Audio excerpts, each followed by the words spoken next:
Hi friends, welcome to AHTT channel. Friends, ఈరోజు మీ అందరికీ వీడియోలో ఇప్పుడే వచ్చినటువంటి ఒక బ్రేకింగ్ న్యూస్ అప్డేట్ గురించి చెప్పడానికే ఈ యొక్క వీడియోని అయితే చేస్తున్నాను. సో ఆ బ్రేకింగ్ న్యూస్ అప్డేట్ ఏంటంటే, మన యొక్క ఏపీ రాష్ట్రం వైపుకి భారీ తుఫాన్ అయితే దూసుకొని వస్తుందండి. ఈ తుఫాన్ కారణంగా మనకు ఈరోజు రాత్రి రేపు భారీ వర్షాలు అనేవి కురవబోతున్నాయి. ముఖ్యంగా ఈ 18 జిల్లాల్లో ఎఫెక్ట్ అనేది చూపించబోతుందని చెప్పేసి వాతావరణ కేంద్రం నుండి అప్డేట్ అయితే వచ్చింది. అయితే ఈ తుఫాన్ ఎక్కడ ఉంది, ఇప్పుడు ప్రజెంట్ ఎలా మూవ్ అవుతుంది, అలాగే ఈ తుఫాన్ కారణంగా మనకు ఏ జిల్లాల్లో వర్షాలు ఉంటాయి, ఏ జిల్లాలో తక్కువ వర్షాలు ఉంటాయి, పూర్తిగా ఎక్స్ప్లెయిన్ అయితే చేస్తాను. ఈ వీడియో మీకు నచ్చినట్లయితే లైక్ చేసుకొని ఛానల్ని సబ్స్క్రైబ్ చేసుకొని ఫాలో అవుతండి. ప్రతి చిన్న ఇన్ఫర్మేషన్ తెలియజేస్తుంటాను. ఇక్కడ చూసుకున్నట్లయితే మనకు ఇది ఇండియా మ్యాప్, అందరికీ తెలిసిన విషయమే. అయితే మనకు ఈ తుఫాన్ అనేది ఇప్పుడు ఎక్కడ ఏర్పడిందంటే, సో ఇక్కడ మీకు ఒక చుక్కలాగా కనిపిస్తుంది కదా, సో ఇదేనండి తుఫాను.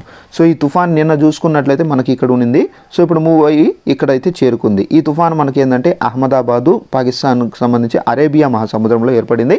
సో దీన్ని మనకు అస్నాన్ తుఫాన్ అని చెప్పేసి ఒక పేరు అయితే పెట్టారు. ఈ తుఫాన్ మెల్లమెల్లగా ఇప్పుడు చూసుకున్నట్లయితే ఇది మస్కట్ వైపుగా అయితే వెళ్తుంది. సో మస్కట్ వైపుగా వెళ్ళొచ్చు, ఇది దిశలు కూడా అయితే మనకు ఇచ్చారు. ఈ దిశలో వెళ్ళొచ్చు, ఈ దిశలో వెళ్ళొచ్చు, వెనక్కి రావచ్చు. సో ఏ దిశలో కూడా దీని పయనం అయితే ఉంటుంది. ఇప్పుడు ప్రజెంట్ ఏంటంటే మస్కట్ వైపుగా అయితే ఇది పయనం చేస్తుంది. అయితే ఈ తుఫాన్ కారణంగా మనకు ఏ జిల్లాల్లో వర్షాలు ఉంటాయని చూసుకున్నట్లయితే ముఖ్యంగా మనకు విశాఖపట్నము, విజయవాడలో వర్షాలు అనేది తప్పనిసరిగా ఉంటాయి. అలాగే కాకినాడ, గోదావరి జిల్లాలు అంటే తూర్పు గోదావరి, పశ్చిమ గోదావరి జిల్లాల్లో అయితే భారీ వర్షాలు అయితే ఉంటాయి. ఇక మనము రాయలసీమ జిల్లాల్లో కూడా అయితే కొన్ని జిల్లాల్లో కొన్ని ప్లేసెస్లో ఏంటంటే భారీ వర్షాలు అయితే ఉంటాయి.